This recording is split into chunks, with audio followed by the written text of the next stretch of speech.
Hello students.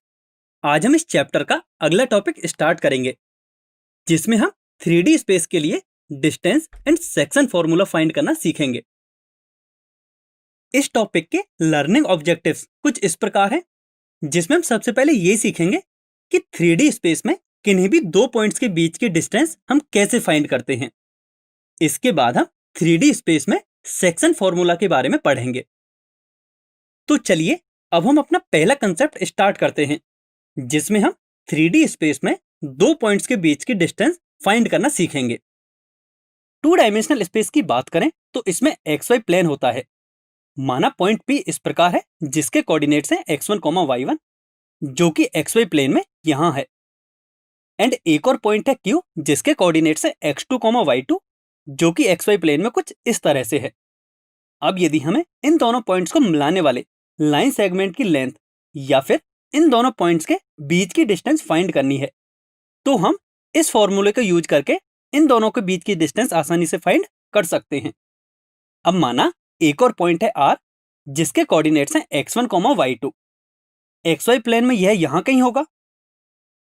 अब point R and Q के बीच की डिस्टेंस फाइंड करें तो यह हमें मॉड x2 माइनस x1 के इक्वल मिलेगी। And point R and P के बीच की डिस्टेंस की बात करें तो यह हमें मॉड y2 माइनस y1 के इक्वल मिलेगी। अब इसी तरह हम 3 डायमेंशनल स्पेस की बात करें तो इसमें कोऑर्डिनेट एक्सेस कुछ इस प्रकार होते हैं। माना इस कोऑर्डिनेट सिस्टम में एक पॉइंट है P, जिसके कोऑर्डिनेट्स हैं x1, y1, z1। एंड माना P पॉइंट यहां है। पॉइंट Q है, जिसके कोऑर्डिनेट्स हैं x2, y2, z2। एंड माना यह 3 डायमेंशनल स्पेस में यहां कहीं है।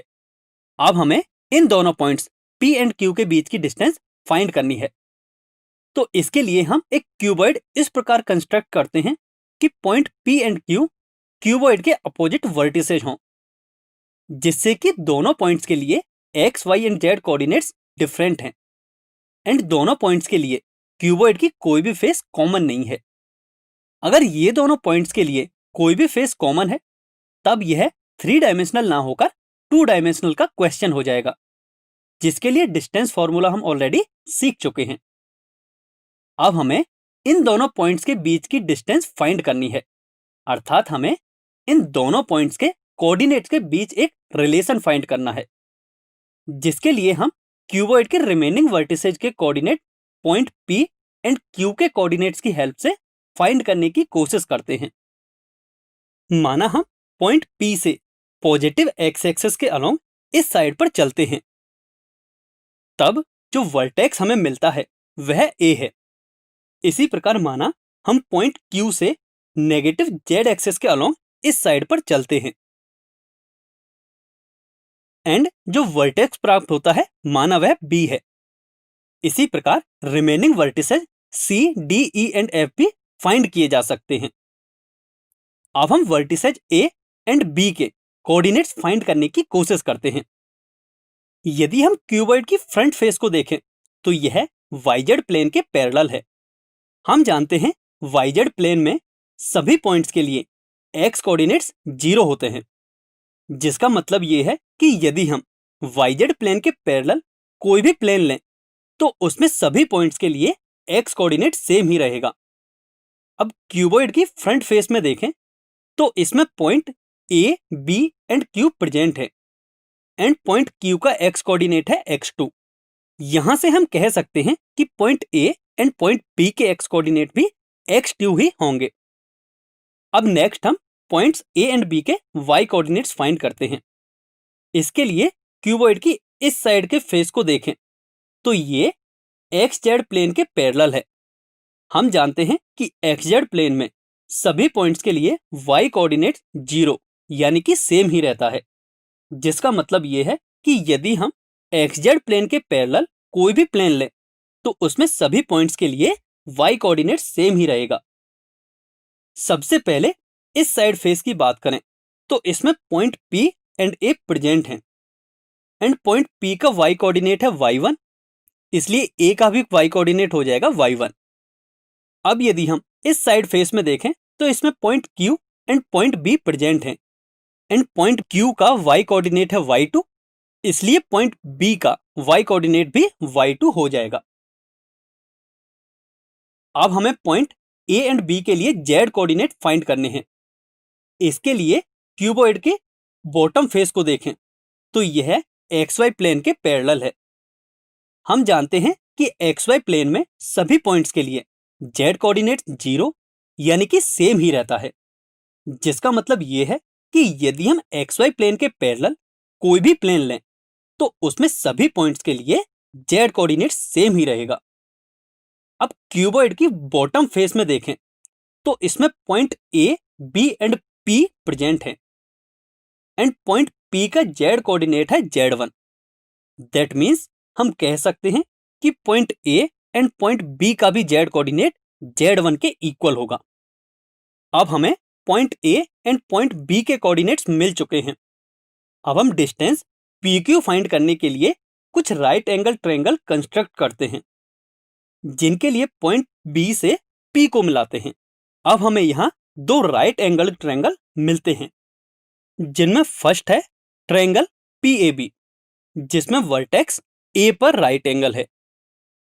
इस ट्रायंगल में यदि हम डिस्टेंस PA की बात करें तो हम देख सकते हैं कि पॉइंट A एंड P के लिए y and z coordinate same है, जिसका मतलब ये है कि इन दोनों पॉइंट्स के बीच की डिस्टेंस इनके x कोऑर्डिनेट्स के डिफरेंस के इक्वल होगी। So PA will be equal to mod x2 minus x1। अब यदि हम AB की बात करें तो हम देख सकते हैं कि point A and point B के लिए x and z coordinates same हैं, जिसका मतलब है कि इन दोनों पॉइंट्स के बीच की डिस्टेंस इनके y कोऑर्डिनेट्स के डिफरेंस के इक्वल होगी। So AB is equal to mod y2 minus y1। अब राइट एंगल ट्रायंगल PAB में पाइथागोरस प्रमेय से हम कह सकते हैं कि PB square is equal to PA square plus AB square. अब यदि हम दूसरे राइट एंगल ट्रायंगल PBQ में देखें तो वर्टेक्स B पर राइट एंगल है। अब इसमें डिस्टेंस BQ की बात करें तो हम देख सकते हैं कि पॉइंट B एंड Q के लिए x and y coordinates same हैं, जिसका मतलब है कि इन दोनों पॉइंट्स के बीच की डिस्टेंस इनके z कोऑर्डिनेट्स के डिफरेंस के इक्वल होगी। So BQ will be equal to mod z2 minus z1। अब राइट एंगल ट्रायंगल PBQ में पाइथागोरस थ्योरम से हम कह सकते हैं कि PQ square is equal to PB square plus BQ square. अब इसमें PB स्क्वायर की वैल्यू सब्सटीट्यूट करने पर हमें PQ स्क्वायर की वैल्यू मिलती है PA square plus AB square plus BQ square, जिसमें PA, PB एंड BQ की वैल्यू सब्सटीट्यूट करने पर हमें PQ स्क्वायर की वैल्यू कुछ ये मिलती है। इसे सिंप्लीफाई करके हम कुछ इस तरह भी लिख सकते हैं। अब दोनों साइड स्क्वायर रूट लेने पर PQ की वैल्यू हमें यह मिलती है। हम जानते हैं कि स्क्वायर रूट लेने पर प्लस माइनस साइन आता है, परंतु यहां हम डिस्टेंस की बात कर रहे हैं जो कि ऑलवेज पॉजिटिव होती है। सो हम ओनली पॉजिटिव साइन कंसीडर करेंगे।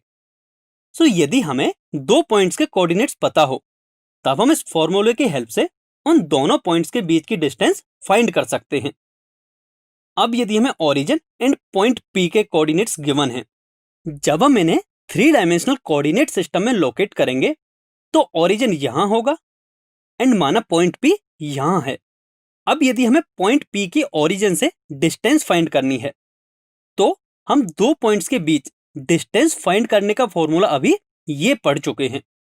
सो इसमें जब हम सभी वैल्यूज सब्सटीट्यूट करेंगे तो हमें OP square root of x square plus y square plus z square के इक्वल मिलेगा।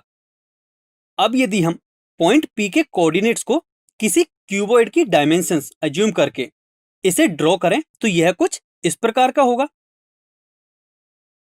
जहां क्यूबॉइड का एक वर्टेक्स ओरिजिन है एंड रिमेनिंग वर्टिसेज को हमने A to E लेटर से डिनोट किया है, जिनके कोऑर्डिनेट्स हम ऑलरेडी फाइंड कर चुके हैं। अब यदि हमें point A and point P के बीच की डिस्टेंस फाइंड करनी है, अर्थात पॉइंट P की x एक्सिस से डिस्टेंस फाइंड करनी हो, तो यह हमें square root of y square plus z square के इक्वल मिलेगी। एंड यदि हमें पॉइंट B से पॉइंट P की डिस्टेंस फाइंड करनी हो, अर्थात पॉइंट P की y एक्सिस से डिस्टेंस फाइंड करनी हो तो यह हमें square root of X square plus Z square के इक्वल मिलेगी। यदि हमें पॉइंट सी एंड पी के बीच की डिस्टेंस फाइंड करनी हो, मतलब हमें पॉइंट पी की जेड एक्सिस से डिस्टेंस फाइंड करनी हो, तो यह हमें square root of X square plus Y square के इक्वल मिलेगी। यदि हमें point D and point P के बीच की डिस्टेंस फाइंड करनी है, मतलब हमें पॉइंट पी की एक्स वाई प्लेन से डिस्टेंस फाइंड करनी हो, तो यह हमें मॉड जेड के इक्वल मिलती है। यदि हमें point E and point P के बीच की डिस्टेंस फाइंड करनी है, अर्थात हमें पॉइंट पी की वाई जेड प्लेन से डिस्टेंस फाइंड करनी है, तो यह हमें मॉड एक्स के इक्वल मिलती है।